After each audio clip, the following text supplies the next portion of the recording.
Sawa. Kiemba unasema unasema kwamba wewe umecheza mpira kwa muda mrefu kwenye klabu hizi za Kariakoo, lakini pia sasa hivi una uhudumu mpira kwenye kusaidia aidha watoto na vijana, lakini pia sasa hivi pia unauchambua mpira.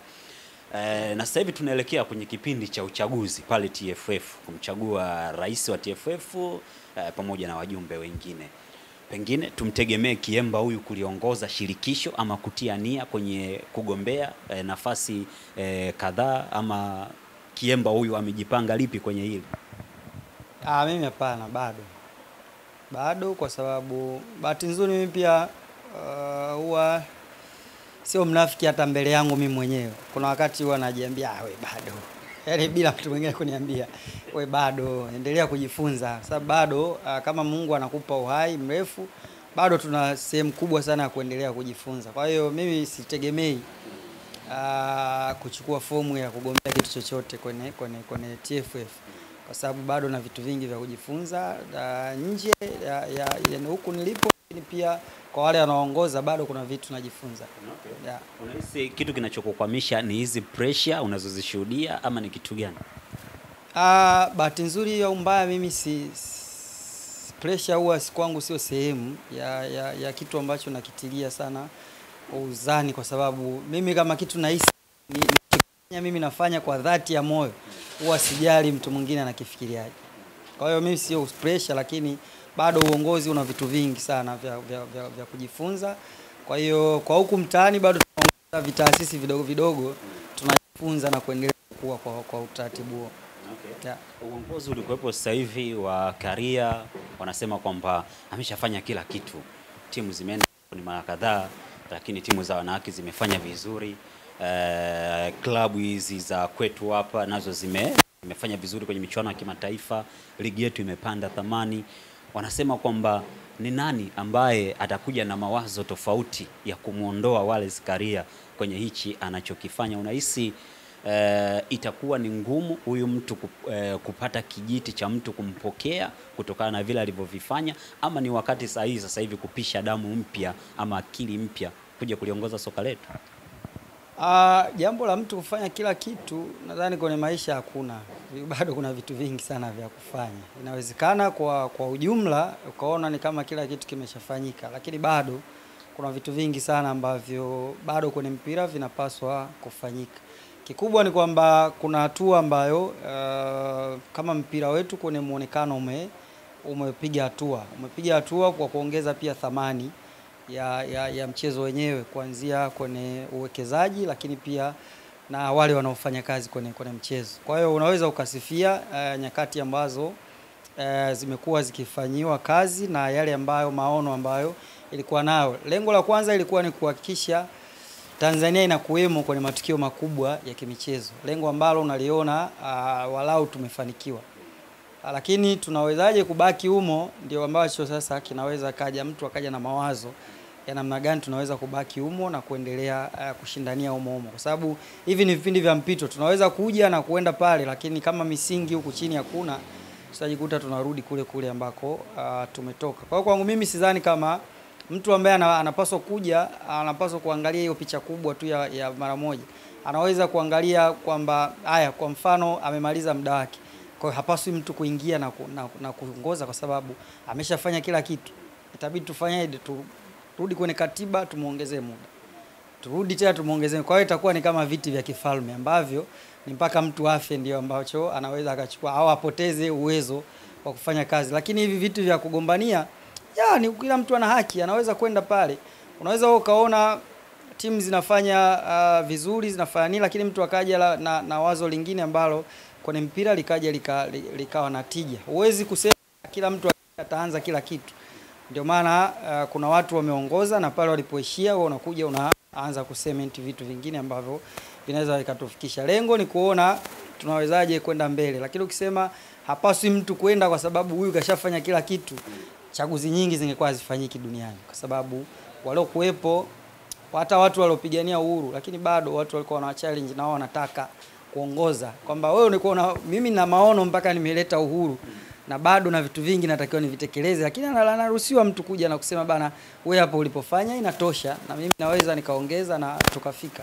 Kwa kikubwa ni watu kuwa na uwanja huru shindana, yani mwenye nguvu na uwezo, mwenye hoja zenye mashiko anaweza akaenda akamchallenge na wakawa na uwanja wa kushindana, na ambaye atashinda kila mtu akamuunga mkono na kuendelea kuunga jitihada ambazo anazo.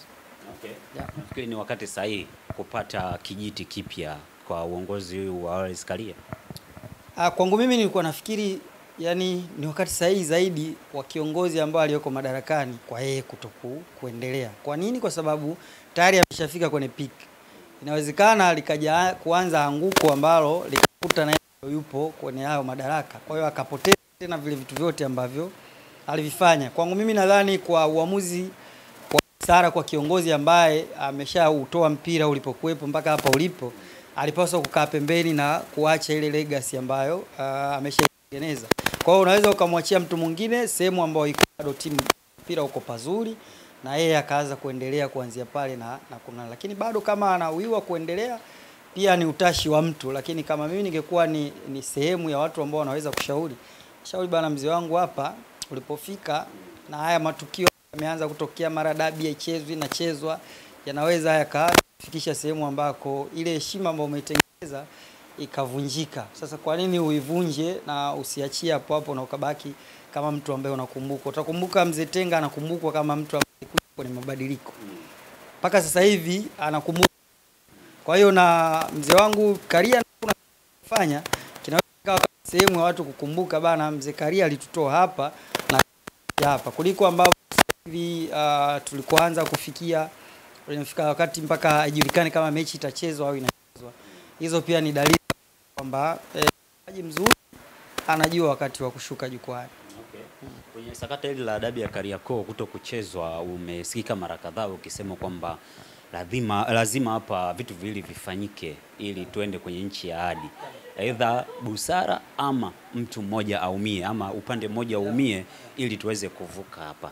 Kwenye hichi kilichofanyika, umeona kuna matibabu yote tumeyapata kwenye soka letu? Cha kwanza ni kuna watu wameumia ili mpira uchezwe. Ndicho ambacho mimi nilikuwa naamini. Yaani lazima watu waumie ama busara itumike, watu wakubaliane katika kutokubaliana. Kwa hiyo unachodhani ni hatua ya kwanza ya kuyafikia yale ambayo labda tulikuwa tunakusudia kuyaendea. Swala la kuzungumza na kukubaliana na baadhi ya watu kuamua kuumia kwa ajili ya mpira, unaona ni hatua moja ambayo inaweza ikatufikisha huko tunakwenda. Kwa hiyo kwangu mimi naona ni hatua ambayo ndio ilikuwa inatakiwa. Hakukuwa tena na namna nyingine zaidi ya hatua hiyo ambayo imechukuliwa, na huko tunapokwenda itatulazimisha sasa kuheshimu taratibu na kanuni ambazo tumejiwekea. Okay. Tunaelekea kwenye mchezo wa dabi. Mimi kiwaoji legend wengi mara nyingi wananiambia kwamba hakuna mechi rahisi kuicheza kama mechi ya dabi ya Kariakoo. Kwako wewe ikoje? Inawezekana kila mtu ana namna yake ambaye anachukua vitu. Ni ukweli uliopo ni kwamba ndani ya kiwanja mechi nyepesi kucheza ni mechi kubwa. Kwa nini? Kwa sababu unacheza na watu wane level kubwa kama ya kwako, kwa hiyo ni rahisi kudanganya mawazo yao kwa sababu na wao wanafikiria kitu kitachotokea mbele. Lakini kisaikolojia ni mechi ngumu kwa sababu inaweza ukamezalisha pressure ambayo ikakufanya uwezo wako wa kutafsiri matukio kiwanjani ukawa ni mdogo.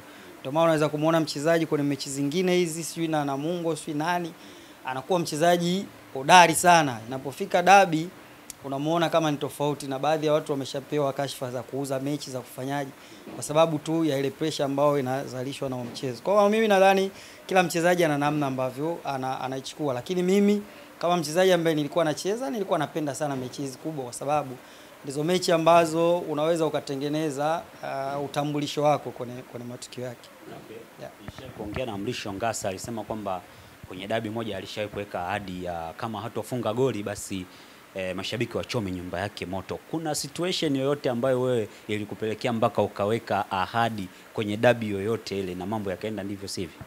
Bahati mbaya mimi naishi sana kwa imani, kwa hiyo kuna baadhi ya vitu wasiingii. Kwa hiyo siwezi kuahidi kitu kama mwanadamu wakati mipango yangu mingi nategemea Mwenyezi Mungu atie tiki. Kwa hiyo kuna vitu siwezi kufanya. Okay. Yeah. Sawa. Mimi na swali la kizushi. Ujibu kizushi hivyo hivyo, sawa. Kati ya mabeki na golikipa, ni nafasi ipi ambayo inafaa kupewa clean sheet kwenye mchezo husika? Ni timu. Nini timu? Kwa sababu ulinzi unahusisha timu nzima. Okay. Yeah. Pila ulipo sasa hivi ulinzi ni timu. Anaanza kukaba kiongozi wa ushambuliaji mpaka mtu wa mwisho ni goli. Kwa kama fungwa ni kwa sababu yule alianza kukaba naye amefanya kazi yake. Kwa kama kuna tuzo ambayo kipa anapaswa kupata, anapaswa kupata tuzo ambayo anaipata mchezaji bora, kiungo bora. Yaani ile safu ya ulinzi inakaba, lakini kuna mtu anapewa kwa kuwa bora zaidi ya wengine. Kwa hiyo kama ni timu clean sheet ya timu, kama ilivyo kwenye ushindi ni wa timu. Hauwezekani ushindi ukawa kwa wa striker kwa sababu kafunga. Au bana wa striker wale kwa sababu timu imeshinda 1-0, wale ma striker ndo wameshinda. Uliona goli moja aligawi kwa ma striker wote. Kwa hiyo na clean sheet ni ya timu. Kwa hiyo kipa sasa atapimwa kwa saves ambazo amefanya. Kwamba wewe umeokoa mara ngapi.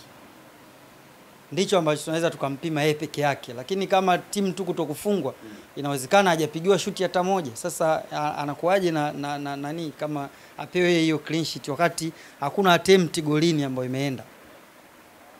Sawa. Clean sheet ya timu. Yeah. Tunakubaliana. Yeah.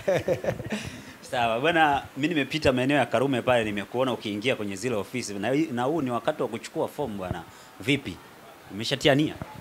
Hapana, kama nilivyokuambia mimi sina mpango wa kugombea, lakini nilipita pale kwa sababu kaka yangu Mayai aliniomba nipite pale nimchukulie fomu kwa sababu yeye jana alipata msiba, alifiwa na baba yake.